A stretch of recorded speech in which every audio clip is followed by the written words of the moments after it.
నాలాగే ప్రేమని చెప్పలేకపోయిన వాళ్ళు ఎంతో మంది ఉన్నారు సార్.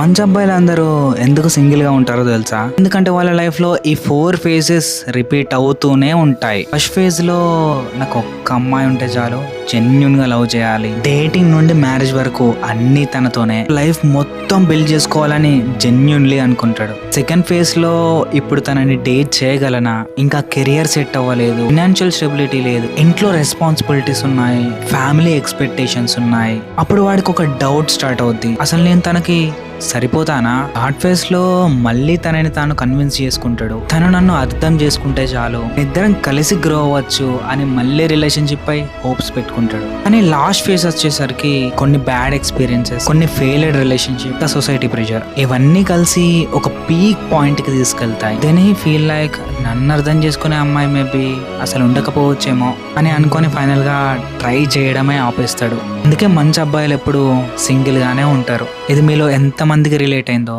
కామెంట్ చేయండి.